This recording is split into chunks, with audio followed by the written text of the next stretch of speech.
नाज़रीन अस्सलाम वालेकुम। नाज़रीन, ईद उल अज़हा जिसे बचपन में हम बड़ी ईद कहते थे और कुर्बान ईद भी जिसे कहा जाता है, उससे पहले हमारा ये आज आखिरी प्रोग्राम है। और ईद उल अज़हा के इस मौके पे हमें पाकिस्तान में दो किस्म की पॉलिटिकल स्ट्रैटेजीज़ और हिकमत अमली जो हैं वो नज़र आती हैं। एक तरफ हम देख रहे थे कि अपोजिशन की जमातों ने एक आपस में बाहमी मुलाकातों के बाद बिलावल ज़रदारी भुट्टो साहब ने, मौलाना फजल रहमान ने, शहबाज शरीफ साहब ने, जिसमें नवाज़ शरीफ साहब के साथ टेलीफोनिक रब्ते में भी बताया जाता है बात हुई, ये फ़ैसला किया कि ईद उल अज़हा के बाद एक मल्टी पार्टी कॉन्फ्रेंस या APC बुलाई जाएगी और हुकूमत के ख़िलाफ़ एक हिकमत अमली तय की जाएगी। लेकिन फिर हुकूमत और अपोजिशन के दरमियान नेशनल अकाउंटेबिलिटी ऑर्डिनेंस यानी नैब के कानून के हवाले से, जो नया कानून लाने के हवाले से जब अपोजिशन के 34 पॉइंट सामने आए और उस पर हुकूमत ने फौरी तौर पे विड्रॉ किया, बताया जाता है कि प्राइम मिनिस्टर इमरान खान ने इनकार कर दिया। अपोजिशन को उम्मीद थी कि इन 34 नुकात जो हैं इन पे गुफ्त शनीद होगी, इन पे कोई नेगोशिएशन होगी, इन पे कोई गिव एंड टेक होगी। बहुत से और लोगों को भी ख्याल था, लेकिन प्राइम मिनिस्टर इमरान खान ने स्टैंड ले लिया कि इस पर बात नहीं हो सकती। वो जो हुकूमत ने टफ स्टैंड लिया, उसके नतीजे में अपोजिशन को सियासी तौर पर एक रिवर्सल हुआ, एक झटका लगा है। जो साख है, सियासी साख जो है अपोजिशन की, उसमें कमज़ोरी हुई है। और हम देखते हैं कि गुज़िश्ता 48 घंटों में हुकूमत वक्त ने अपोजिशन के इस सियासी रिवर्सल के ऊपर, क्योंकि अपोजिशन की जमातों ने खुल के आके बहुत ही गम गुस्से का और शदीद गुस्से का इजहार किया। उन्होंने कहा तो हुकूमत को जाना ही होगा। हुकूमत को मौका मिला ये कैपिटलाइज करने का, जो आप देख रहे हैं प्रेस कॉन्फ्रेंसेस में, आवाम को ये बावर करवाने का कि ये अपोजिशन जमातों का सारा मसला हुकूमत से सिर्फ़ और सिर्फ नैब के कवानीन से जान छुटकारा हासिल करना है, करप्शन के केसेस से छुटकारा हासिल करना है, और अपोजिशन की जमातों का कोई ग्रैंड विजन जो है वो नहीं। अब ये देखना होगा कि ईद उल अज़हा के बाद अपोजिशन किस तरह से इस पॉलिटिकल रिवर्सल जो है उससे बाहर निकल सकेगी। दूसरी तरफ हम देख रहे हैं कि तहरीक इंसाफ की हुकूमत इकॉनमी को जंप स्टार्ट करने की कोशिश कर रही है। अब से चंद घंटे पहले पंजाब के मिनिस्टर ऑफ इंडस्ट्रीज़ की जो मीटिंग हुई है इस हवाले से, उसके बाद ये बात सामने आई है कि ईद के बाद इकॉनमी को किक स्टार्ट करने की कोशिश की जाएगी। और पंजाब हुकूमत पंजाब रोज़गार स्कीम लाने की कोशिश कर रही है, जिसमें पंजाब हुकूमत 9.5 अरब रुपए बैंक ऑफ पंजाब को देगी और उम्मीद करती है कि 25 अरब रुपए की एक स्कीम होगी उन तमाम बिजनेसेस की, छोटे कारोबारों को सहारा देने के लिए, जंप स्टार्ट करने के लिए, जो कोविड-19 पेंडेमिक की वजह से बंद हुए हैं या उनका कारोबार जो है वो चल नहीं रहा। इसी हवाले से हमने वर्ल्ड बैंक के आउटगोइंग कंट्री डायरेक्टर जनाब एलांगो पचुमाथो से भी हमने बात की, जिन्होंने ये कहा कि पाकिस्तान में 2017 से जो इकोनॉमिक डाउनटर्न है वो तभी ठीक होगा जब पाकिस्तान माना खेज तरीके से इकोनॉमिक रिफॉर्म्स कर पाएगा, इंस्टीट्यूशनल रिफॉर्म करेगा, जो कि पाकिस्तान ने 1990 से अभी तक ठीक तरह से नहीं किए हैं, क्योंकि ये हुकूमत उन्हें करने की कोशिश कर रही है। ये वो कॉन्टेक्स्ट है जिसमें हम बात करेंगे। मेरे साथ बहुत एक डिस्टिंग्विश पैनल है, दो मेरे साथ एक्सपर्ट्स हैं, लेकिन मैं एक ब्रेक लेता हूँ छोटी सी, और ब्रेक के बाद मैं अपने पैनल के साथ वापस आता हूँ।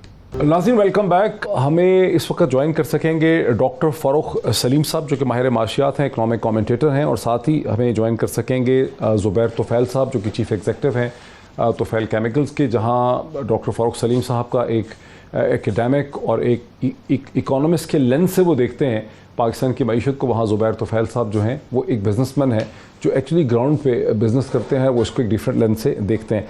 मैं एक दफ़ा फिर ब्रीफ कर दूँ कि यहाँ से ज़ुबैर तुफ़ैल साहब, हमने इसी प्रोग्राम के दूसरे हिस्से में वर्ल्ड बैंक के आउटगोइंग डायरेक्टर जनाब एलांगो मचुपाथो का एक हम इंटरव्यू भी दिखाएंगे, जिसमें उन्होंने कहा कि पाकिस्तान ने वो इकोनॉमिक रिफॉर्म्स की ही नहीं है 1990 से, इंस्टीट्यूशनल रिफॉर्म्स जो कि भारत में 1990 से आहिस्ता आहिस्ता से हो रही हैं, जो मनमोहन सिंह ने, जब वो फाइनेंस मिनिस्टर थे उस वक्त, उन्होंने इनिशिएट की थी। और पाकिस्तान की इकॉनमी को जिस किस्म के डाउनटर्न का सामना है 2017 से, इसके लिए रियल इंस्टीट्यूशनल रिफॉर्म्स जो है वो चाहिए, तब कहीं 6-7-8% का इकोनॉमिक ग्रोथ रेट जो है यहाँ पे आ सकता है। लेकिन हम देख रहे हैं कि हुकूमत ईद उल अज़हा के बाद इकॉनमी को जंप स्टार्ट करने की कोशिश कर रही है। आपको क्या लगता है, आप हमें क्या बताएंगे कि इकॉनमी जंप स्टार्ट हो पाएगी ईद उल अज़हा के बाद? देखिए, फिलहाल तो जो सूरत हाल है वो इतनी उम्मीद अफजा नहीं है।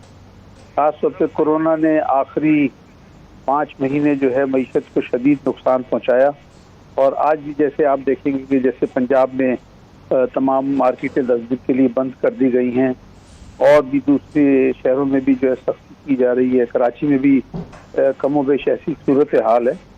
तो मैं नहीं समझता कि एकदम से कोई मईशत में बेहतरी आएगी, लेकिन हुकूमत कोशिश कर रही है और मैं समझता हूँ कि ईद की जब छुट्टियाँ ख़त्म हो जाएंगी तो मईशत जो आहिस्ता आहिस्ता आगे की तरफ बढ़ेगी। ख़ास तौर पे जो हमारे एक्सपोर्ट के मामला थे वो पहले बहुत कमज़ोर जा रहे थे, लेकिन आखिरी 2-3 हफ्तों से जो है ना एक्सपोर्ट के ऑर्डर्स भी जो हैं काफ़ी आ भी रहे हैं और एक्सपोर्ट होना भी शुरू हो गई है। तो मईशत तो बेहतरी की तरफ जाएगी, लेकिन ये कहना कि क्या जीडीपी ग्रोथ 5-6% पे, तो वो मैंने वो तो खैर मैंने वैसे इसलिए बताया कि चूंकि इंटरव्यू है उसके हवाले से मैंने बताया। ज़रा मुझे डॉक्टर फ़ारूक सलीम साहब को लाने दीजिए। डॉक्टर फ़ारूक सलीम साहब, हमें अकील करीम ज़ैदी साहब वो एक ऑप्टिमिस्ट हैं और कुछ और लोग भी ऑप्टिमिस्ट हैं जो ये समझते हैं कि हुकूमत ने कुछ न कुछ ऐसी तब्दीलियाँ लाने की कोशिश की हैं, रिफॉर्म ली है, टफ डिसीजन लिए हैं जिसके नतीजे में इकॉनमी बेहतरी की तरफ जाएगी, अगर फौरी तौर पर नहीं तो जाएगी। आपको एज एन इकोनॉमिस्ट एनालिस्ट क्या लगता है? डॉक्टर साहब, मैं ये चाहूँगा कि हम मईशत दानों की मईशत को डिस्कस ना करें, हम बिजनेसमैन की मईशत को डिस्कस ना करें। मईशत वो है जो 22 करोड़ पाकिस्तानियों की है और वो सिर्फ और सिर्फ 3 सतूनों पे खड़ी होती है। वो पहला है आटे की कीमत, दूसरा है चीनी की कीमत और तीसरा है कि मईशत के अंदर नौकरियां मिल रही हैं या नौकरियां खत्म हो रही हैं। मईशत दानों की जो मईशत है वो बड़ी कॉम्प्लिकेटेड हो जाती है। अभी हमें जफर साहब बता रहे थे कि एक्सपोर्ट्स बढ़ रही है, आप कह रहे हैं कि अब्दुल करीम रेड्डी साहब बड़े ऑप्टिमिस्ट हैं। जरूर ऑप्टिमिस्ट रहें, ऑप्टिमिज्म होना बड़ी जबरदस्त बात है। ये 3 चीजें हैं जिनका इम्पैक्ट पाकिस्तान के शहरियों के ऊपर होता है। करंट अकाउंट डेफिसिट क्या होता है, बढ़ गया है, बड़ा जबरदस्त हो गया है। एक्सपोर्ट्स बड़ी तेजी से बढ़ने वाली हैं, बजटरी खसारा कंट्रोल में आ गया है, एहसास प्रोग्राम दबा के पैसे बांट रहा है। ये इश्यूज मईशत दानों के हैं या हुक्मरानों के हैं। जो 3 इश्यूज मैंने बताए हैं कि रोटी की क्या कीमत है, आटे की इस वक्त क्या कीमत है, चीनी की क्या कीमत है और नौकरियां मिल रही हैं या नौकरियां खत्म हो रही हैं, ये है मईशत। ये मईशत क्या होने वाली है, आपका सवाल ये है कि इन तीनों चीजों को ईद के बाद या कोविड के बाद क्या होने वाला है। जो हुआ है पिछले 2 सालों में, यानी कि जब पीटीआई की हुकूमत आई थी तो 32 रुपए किलो आटा बिक रहा था, आज वो 52 रुपए है। 2 सालों में तकरीबन 40 से 45% उसकी कीमत बढ़ी है। 55 रुपए किलो चीनी बिक रही थी जिस महीने पीटीआई की हुकूमत ने टेक ओवर किया। आज डॉक्टर साहब, मैं अगर इसमें डॉक्टर साहब मैं थोड़ा सा आपको याद कराना चाहता हूँ, मुझे जरा इसमें आने दीजिए। डॉक्टर फ़ारूक सलीम साहब, मैं इसमें आना चाहता हूँ। एक तो जो हमने वर्ल्ड बैंक के डायरेक्टर से इंटरव्यू किया, आउटगोइंग डायरेक्टर हैं जो यहाँ 5 बरस से थे, उनका ये कहना है कि 2017 से एक इकोनॉमिक डाउनटर्न शुरू हो गया था और जब ऐसा इकोनॉमिक शुरू होता है तो वो 1-2 साल में संभलता नहीं है, उसको संभलते संभलते देर लगती है। वो तो खैर इसके बाद आएगा, इंटरव्यू ब्रेक के बाद। लेकिन अभी जो पंजाब हुकूमत जो एक पंजाब रोज़गार स्कीम के तौर 25 अरब रुपए का एक कर्जे की स्कीम लाना चाह रही है, आसान किस्तों पे 2, 2.5 या 3% पे, उन लोगों के लिए जिनके कारोबार रुके हैं, जिसमें रेस्टोरेंट वाले हैं, होटल वाले हैं, टैक्सी वाले हैं। ये कर्जे 1 लाख रुपए से 50 लाख रुपए तक के हैं। चंद घंटे पहले हमें इसका ज़्यादा तफसीलात भी हमारे सामने आई हैं मियां असलम इकबाल जो हैं उनकी मीटिंग के हवाले से। आप समझते हैं कि इसमें पंजाब हुकूमत जो 9.5 अरब या 10 अरब रुपया दे रही है बैंक ऑफ पंजाब को और ईद के बाद इसे किक स्टार्ट करना चाह रही है, इससे एक बेहतर इफेक्ट आएगा एम्प्लॉयमेंट मार्केट में? डॉक्टर साहब, मैं बिल्कुल एग्री कर रहा हूं जो वर्ल्ड बैंक के कंट्री डायरेक्टर ने कहा। माशी पॉलिसी से इस मुल्क की बेहतरी नहीं हो सकती। आप पॉलिसीज ला रहे हैं, कभी 9 बिलियन की बात कर रहे हैं, 25 बिलियन की बात कर रहे हैं। जब तक डीप रिफॉर्म्स, गहरी किस्म की इस्लाहात नहीं आएंगी। देखिए, हमने पिछले साल जो पब्लिक सेक्टर एंटरप्राइजेस का बोझ है वो 1800 अरब का है, यानी कि 1800 अरब का खसारा हमने पब्लिक सेक्टर एंटरप्राइजेस में किया है एक माली साल में। ये 9 बिलियन की एक स्कीम आ जाए या वो 1800 अरब का हमने क्या करना है? पिछले 2 सालों में 1200 रुपए का नुकसान है हमारे माश को जनरेट करने के लिए कर्जा है, ये गरीब लोगों के लिए।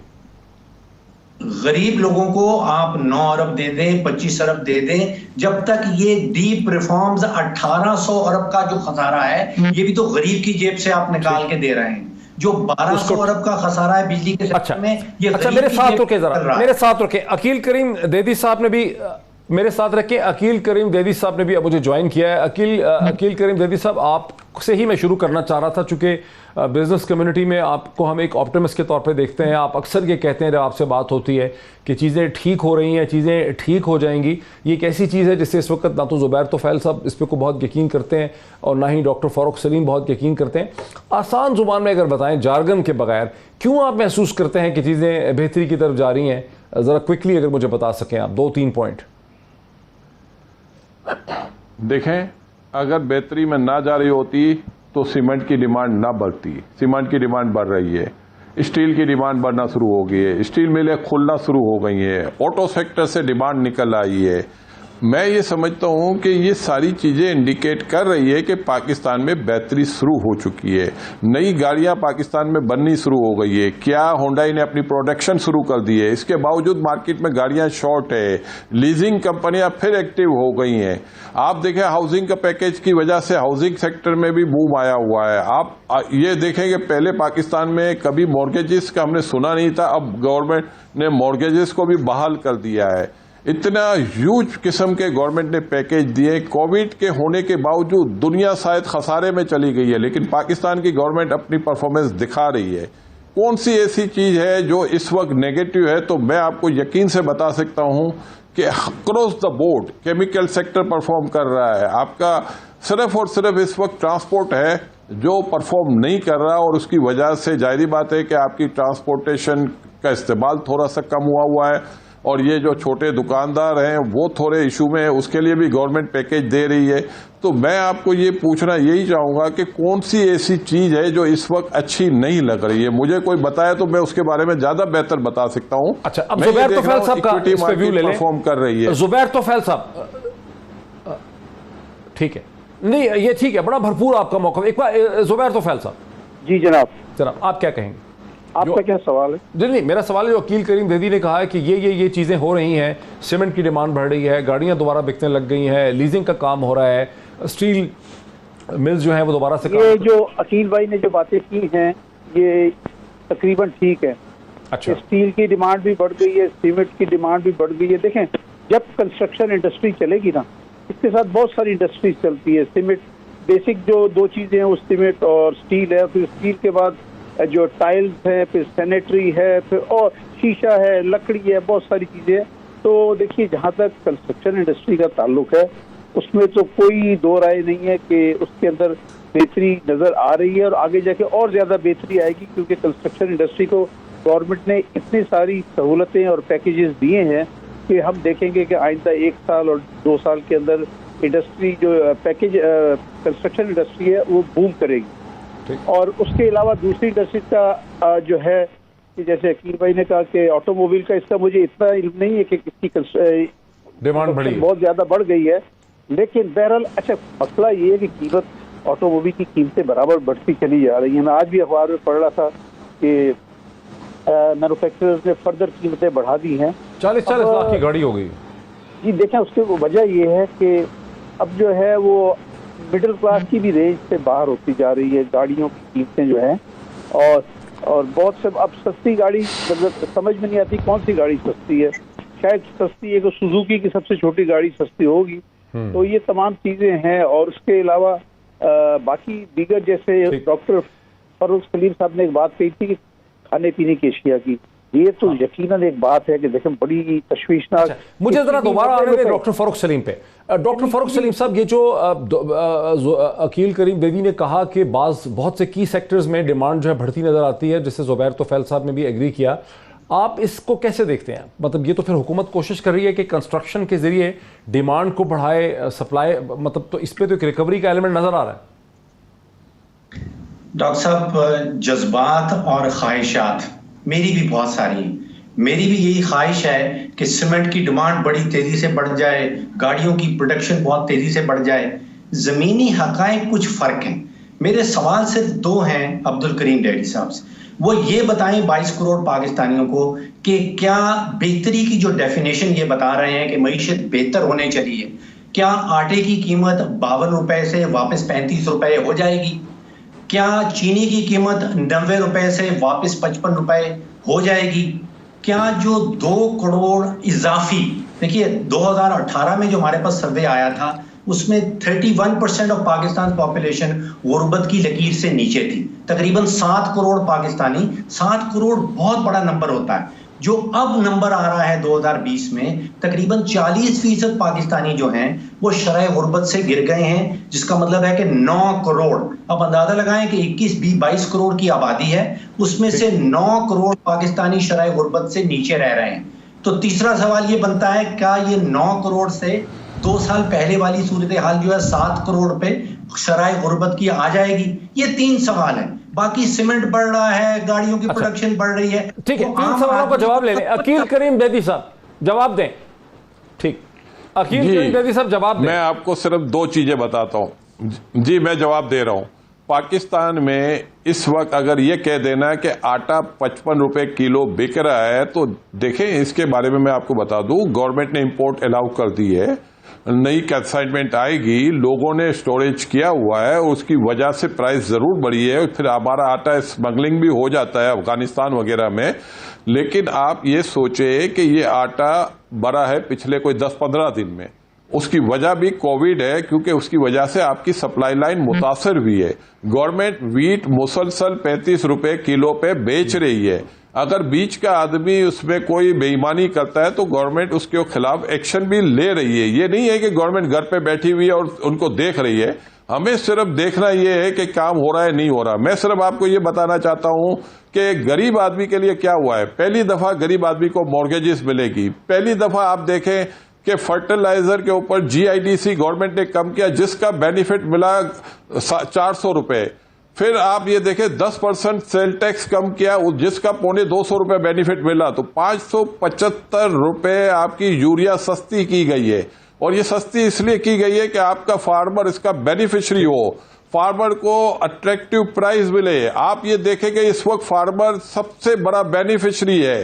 तो पाकिस्तान की तो तकरीबन 70% टू 65 to 70% तो आबादी रूरल एरिया की है, और उनके लिए गवर्नमेंट ने इतने सारे पैकेजेस दिए हैं। इसके बाद हम ये नहीं कह सकते कि पाकिस्तान में गुर्बत बढ़ी है। उनको शुगर केन की अच्छी प्राइस मिली, उनको राइस की अच्छी प्राइस मिली, उनको कॉटन की अच्छी प्राइस मिली। इस पे क्विक रिस्पॉन्स ले लेते हैं डॉक्टर फारूक सलीम साहब, क्विक रिस्पॉन्स, इससे पहले कि मैं जुबैर तोफैल साहब के पास जाऊं। डॉक्टर साहब का जरा रिस्पॉन्ड, डॉक्टर साहब इसको रिस्पॉन्ड करें। डॉक्टर साहब मैं समझ नहीं रहा हूं, मैं आटे की कीमत की बात कर रहा हूं, मुझे जवाब मिल रहा है कि यूरिया की कीमत गिर गई है। क्या आटे की जगह हम यूरिया खाना शुरू कर देंगे? रूरल पॉवर्टी जो है वो अर्बन पॉवर्टी से भी कहीं ज्यादा है, जो सर्वेज आ रहे हैं। मैंने अपना बिजली का बिल निकाल के देखा है, 2 साल पहले सारे टैक्सेस सब कुछ जमा करने के बाद 10.5 रुपए का यूनिट था। आज जो मुझे बिल मिला है वो तकरीबन 16 रुपए यूनिट है। 60% बिजली की कीमत बढ़ गई, 40-45% आटे की कीमत बढ़ गई, 50 से 55% चीनी की कीमत बढ़ गई। 1200 अरब रुपए का सिर्फ 2 सालों में हमने बिजली के सेक्टर में नुकसान कर डाला। ये जो सिमत कह रहे हैं हम, ये सिमत कहां नजर आ रही है? ठीक है, अच्छा जुबैर तोफैल साहब, बुनियादी तौर पे डॉक्टर फारूक सलीम का आर्गुमेंट यह है कि अकील करीम बेदी को और जुबैर तोफैल को, चूंकि बड़े बिजनेसमैन हैं, आप लोग बिजनेसमैन के लेंस से, अपने इंटरेस्ट से देखते हैं मईशत को, और जो आम आदमी है, डॉक्टर फारूक सलीम आटे की बात कर रहे हैं, चीनी की बात कर रहे हैं, घी की बात कर रहे हैं, वो आपकी समझ में नहीं आता। नहीं आता है। देखें, ये ऐसी बात नहीं है, और इत्तेफाक से मुझे शौक है, आदत है कि मैं महीने में एक दफ़ा जो है ग्रोसरी स्टोर पे ज़रूर जाता हूँ। तो मुझे कीमतें घटने बढ़ने का सब पता चलता है, दालें कितनी महंगी हो गई हैं, क्या हो गया। और फारूक सलीम साहब ने बिल्कुल सही कहा कि आटे और चीनी में तो जुल्म हो गया। आप तो 55 रुपए कहते हैं, मेरा ख्याल है कि आटा जो है तकरीबन 60 रुपए किलो इस वक्त आटे की कीमत है, और चीनी की कीमत रिटेल में 90 से 92 रुपए है। एक्स मिल प्राइस चीनी की है 85 रुपए किलो। ये कुछ दिन पहले, एक हफ्ता पहले ये 82 रुपए थी। फिर मैंने एक और मिल ओनर से पूछा, वो कहता नहीं, 82 वैलिड नहीं है, 85.5 हो गई है। अच्छा। 3-4 दिन पहले पूछा था, तो कह रहे हमारे पास से जब 85.5 में जाती है, फिर ट्रांसपोर्ट कॉस्ट लगाते हैं, तमाम चीजें ऐड करके, तो ये 92 रुपए किलो ही बिकेगी, इससे कम नहीं बिकेगी। और हुकूमत जो है हमें दबाए, कुछ करे। अच्छा, बॉटम लाइन क्या है आपकी? बॉटम लाइन ये है, देखिए, तो कॉमन मैन की लाइफ डिफिकल्ट है। कॉमन मैन की लाइफ डिफिकल्ट है, उसकी ज़िंदगी में कोई आमदनी नहीं, इतना इजाफा नहीं हो रहा, लेकिन चीज़ों की कीमतों में बहुत ज़्यादा इजाफा हो रहा है। अच्छा, दूसरी तरफ हुकूमत कोशिश पूरी कर रही है, हुकूमत कोशिश करती है कि आटे की कीमत ना मिले बढ़े, वो आटे मिल एसोसिएशन वालों को बुलाती है, उनको डराती धमकाते भी हैं, लेकिन अनफॉर्चुनेटली जो फ्लोर मिल एसोसिएशन है वो भी अपनी जगह मजबूती से खड़े हुए हैं। अब जरा आखिरी कमेंट ले लें वक्फे से पहले। अकील करीम दैदी साहब, आपने सुन लिया मौक़िफ़ के आम आदमी की जिंदगी बहुत मुश्किल है, कैसे गवर्नमेंट जो है इसको बेहतर कर पाएगी इन हालात को? मेरी बात सुने। सलीम साहब ने जो सवाल किया था रूरल एरिया के हवाले से, वीट के हवाले से, शुगर के हवाले से, तो मैंने जवाब दिया था कि यूरिया की गवर्नमेंट ने जो प्राइस कम करने की वजह है कि इनपुट आपने सस्ती की है तो आउटपुट महंगी नहीं होगी, मैं ये बताना चाहता हूं। और मैंने जो जवाब दिया था 100% उनके सवाल का जवाब था। मेरा ख्याल है उनकी समझ में ये बात नहीं आई है। उनको समझना ये चाहिए कि यूरिया का बहुत बड़ा दखल है जरी इंडस्ट्री से, और अगर ये चीज सस्ती होती है तो आपकी प्रोडक्ट सस्ती मिलेगी। आने वाले दिनों में लोग वीट ज्यादा उगाएंगे, आने वाले दिनों में शुगर केन ज्यादा लगेगी। तो ये मेरा मकसद कहने का है कि ये सारे स्टेप गवर्नमेंट ने लिए हैं। अगर कोई मार्केट में कोई आके सही कम्पिटिटिव प्राइस पे चीज नहीं बेच रहा है, और आपको ये पता होना चाहिए कि गवर्नमेंट मुसलसल डेली बेसिस पे वीट दे रही है और वीट की सप्लाई मिल रही है। अगर सप्लाई लेने वाला उसमें कोई ब्लैक मार्केटिंग करता है तो गवर्नमेंट को उसको रोकने की जरूरत बिल्कुल है। लेकिन कोविड की वजह से जो आपके यहाँ ट्रांसपोर्टेशन इशू है और फिर स्मार्ट लॉकडाउन, ये सारी चीजें कंबाइंड हुई है। ये चीजों में थोड़ी सी जब बेहतरी आएगी, और ऑलमोस्ट तो बेहतरी आ चुकी है, और आगे जब बेहतरी होगी तो आप ये देखें कि ये आटा कोई बहुत पहले नहीं बना हुआ था। जब पाकिस्तान में लॉकडाउन था तो ये आटा 40 रुपए किलो आम मिल रहा था, हर जगह पे मिल रहा था। आपने तीनों आर्गुमेंट सुने। हुकूमत डेस्परेटली चाहती है कि ईद उल अज़हा के बाद इकोनॉमी को किक स्टार्ट किया जाए, कितना कामयाब हो पाएगी? कमेंट्स आपने सुने। ब्रेक के बाद हम वर्ल्ड बैंक के डायरेक्टर के साथ हमने कल जो इंटरव्यू किया है पाकिस्तान की इकोनॉमी के हवाले से आउटगोइंग डायरेक्टर एलांगो मचुपातो के साथ, वो आप देख सकेंगे after the break. Nazreen, welcome back. I am now joined by Mr. Elango Machupatto, the outgoing director of the World Bank for Pakistan. Mr. Elango has served in Pakistan for almost 5 years at a time period when Pakistani economy moved from one kind of crisis to the other, and World Bank has been a key player helping the government of Pakistan during these periods of transition. I have requested Mr. Elango to help me understand the role of the World Bank, especially in the moments of transition. A very warm welcome to you, Mr. Elango, on behalf of the viewers of Channel 92, which are not only in Pakistan, but they're across the world. Thank you so much. Thank you, Moed, for having me in your interview. Yes. Mr. Elango, you have served here for almost 5 years. How do you see the role of an international institution like World Bank in a country like Pakistan? So the World Bank Group, which includes the public sector institutions, the International Development Association, and the International Bank for Reconstruction and Development, and our private sector arm, International Finance Corporation, our insurance company agency, Multilateral Investment Guarantee Agency, all work in Pakistan. And our role here is threefold. One is to support the country in its poverty reduction efforts. And therefore, how can we continue to support the country's growth and more inclusive and sustainable growth? And what are the policies, what are the institutions needed, where are the investments needed, and what kind of a capacity is needed in the country? Second, our role is to look at the longer term issues like climate resilience and what can countries do from now to be able to start preparing themselves to cope with future risks. Third is to invest more in people, in human capital, and this is something very critically important for Pakistan, given the historical low human capital outcomes in this country. So we can take them one by one, but first, what were your impressions when you were coming to Pakistan about the country, and how these impressions have changed? So I first worked in Pakistan in the 90s, and then I hadn't come back in 20 years. For how long were you here in the 90s? I was just coming on and off on visits, spending a couple of weeks on various projects. But then I worked elsewhere in the bank in other parts of the world. And then I came back here in end of 2015, and by which time a lot had changed. And in what respect? So most independent observers would say Pakistan is a hard country to work and live in. This is largely based on probably the politics, the geopolitics. Second is, terrorism had taken root, and there were issues related to that, which, in fact, the World Bank itself, where we had to move out all families, and this became a non-family posting. And third is, given the frequent boom and bust cycle in the economy, the sense was, nothing ever works in Pakistan. So those were the kind of, I would say, not the negative impressions. But then also on the positive side, people say it's a cricket-loving country, and I myself played cricket, so I love the game. So for me, that is something that connects and resonates. Second is, obviously, Pakistan is known for its food and the warmth of its people.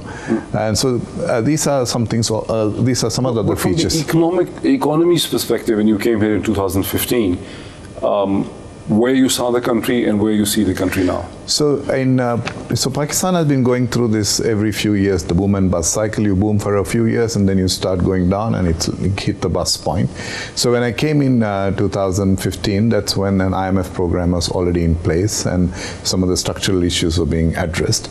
And then when we saw the end of the IMF program a year and a half later, Pakistan was posting higher growth rates, around, hit close to around 5%. And then you started seeing again the decline, and when the country entered 2018, another onset of the crisis was there, and which tells me that over the last 20-30 years the fundamental structural issues have not been addressed, and I can point to 2 or 3 of them. You think it's a long-term issue? It's a long-term issue, and many people here, when they appear on television, the economists and the political leaders, they think that Pakistan was doing very well economically, for more than 5% growth rate, and then listening to international institutions like IMF and World Bank that you need to fix this, has actually, like raising the interest rates, high regulatory duties on import, and all these things have actually brought the growth rate down. So you have two ways in which you can grow. You can invest and grow, or you can consume and grow. So Pakistan's 5% growth rate was largely based on consumption. Okay. And if you take the historical investment rates of Pakistan, the private sector, it's hovered around 10%, half of what you see in the rest of South Asia. Okay. So if you want to create the kind of jobs you want, and you want to grow at about 5, 6 or even above, you've got to get to an investment rate, both public and private, which is in the 25 to 30%. In the absence of and that... why it hasn't happened in Pakistan from your analysis? So one is, I think investors look for stability, investors look for predictability, and investors look for also robust decision making. And then Pakistan also has been having chronic power problems, which doesn't give reliability of power supply. Then it has got chronic logistics issue. For example, take the ease of doing business ranking on Pakistan was, kind of hovering around the 135 to 145 for a long time. And only more recently, in the last couple of years, it's risen from 147 to 108, which is a good beginning. Is it sustainable? They have to keep sustaining, because you're competing against other global economies. Everybody is reforming. Right. So you got to keep moving. You cannot say I succeeded 1 year and therefore I don't do anything, because other countries will overtake. And this is a good indicator. Everybody looks at a country's attractiveness to investments. Are you then saying that Pakistan's import-driven or consumption-driven economic growth of about 5% is not sustainable? It's given the low investment rates, I think that should be where the focus should be, and you have to have high investment rates to be able to kind of get to the growth rate. And with the current investment rate, you will only you achieve a growth potential of around 3 to 3.5%. That's the maximum you can do. So this is why you have to keep investing more. If you invest more, you're going to create more jobs. When you create more jobs, you're going to see more people moving out of poverty, and you're also going to see more consumption happening.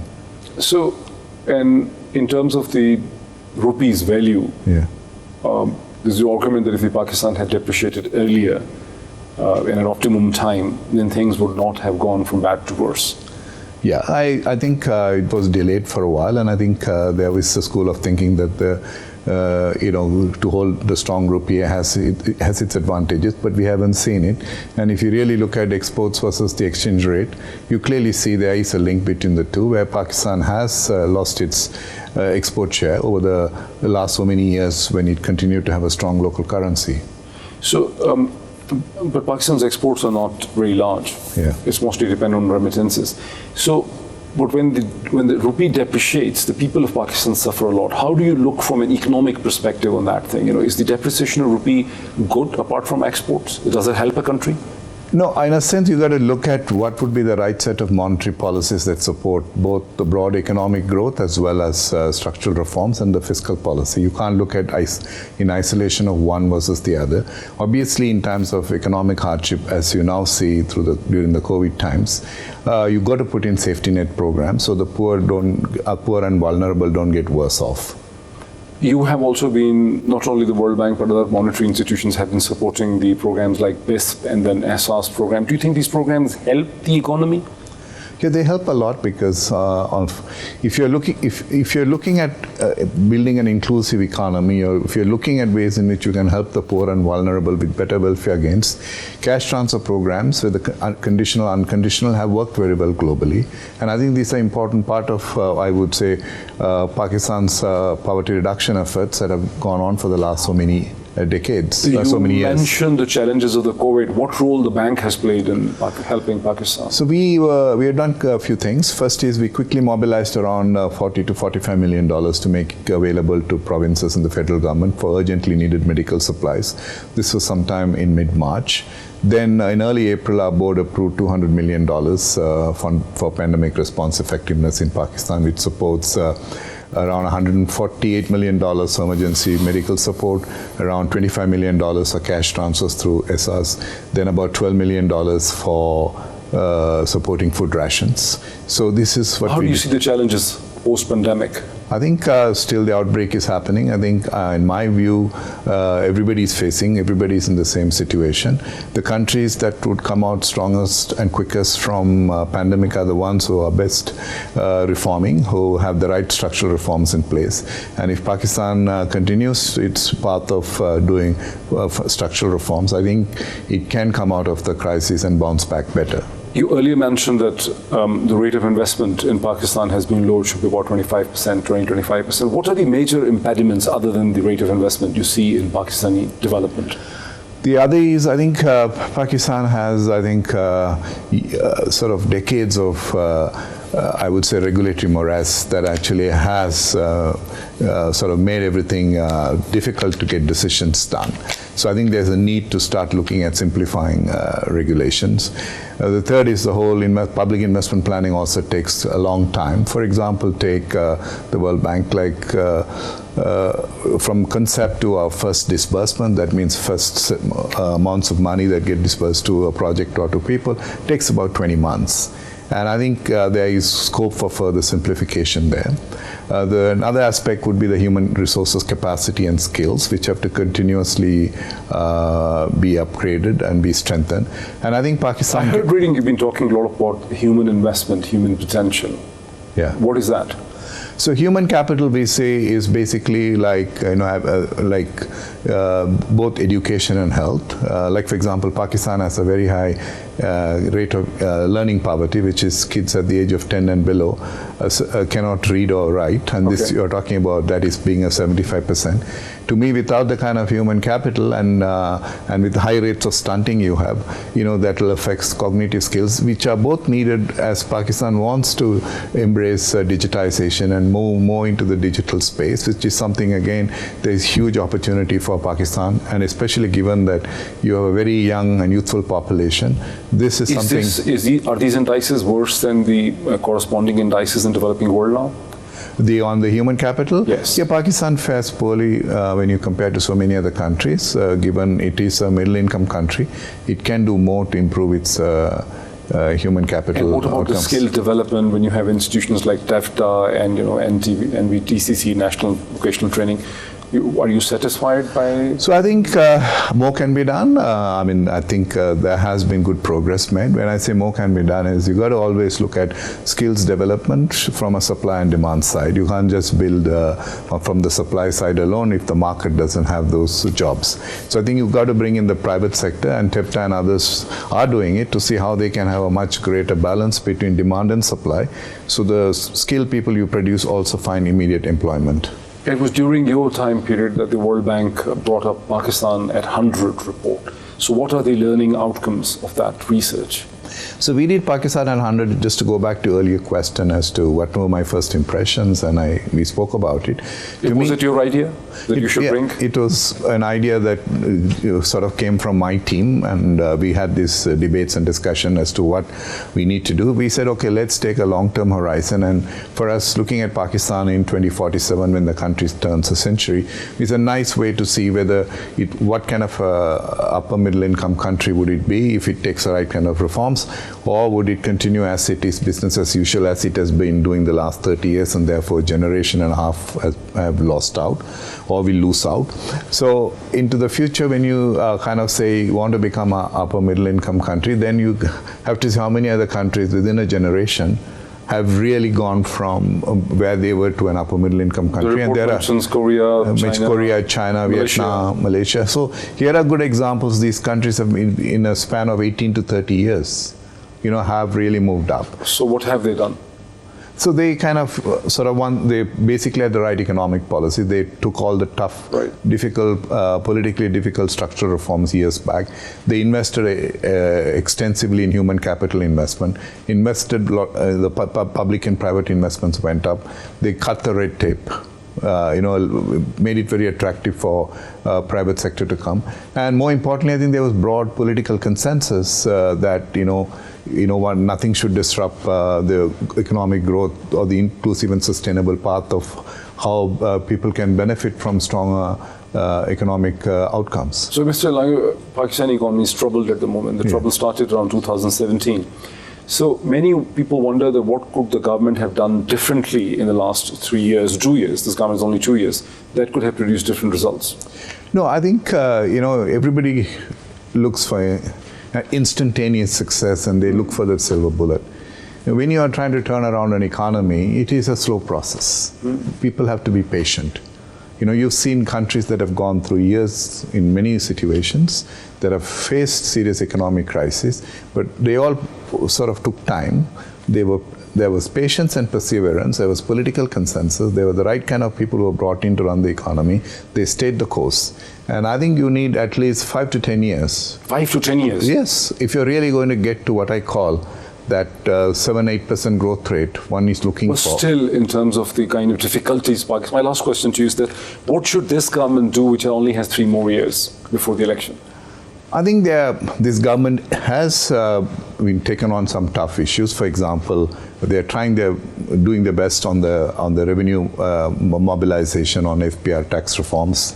Last year, they kind of achieved a higher level target. They were 25% higher than the previous year. Then on the power sector, they're looking at tackling the core issues, which is the generation cost is high. Subsidies are misdirected. They need to be better targeted. There has to be better collection. The distribution companies have to become more efficient, either through corporatization and then privatization. So you can see that happening. Third, they have expansion on the safety net program to protect the poor and vulnerable. So I can see this government building on the reform efforts from the past and trying to see how much they can fast track. But as I said, reforms are not easy. They take time, and that requires strong political ownership and commitment, and that needs to be sustained and continued. Thank you, Mr. Elangu. We wish you all the best in your career in Washington. Thank you. Thank you, Mohit, for this opportunity to have this dialogue and conversation with you. Thank you. Wish you all the best too. Thank you, Mr. Elangu.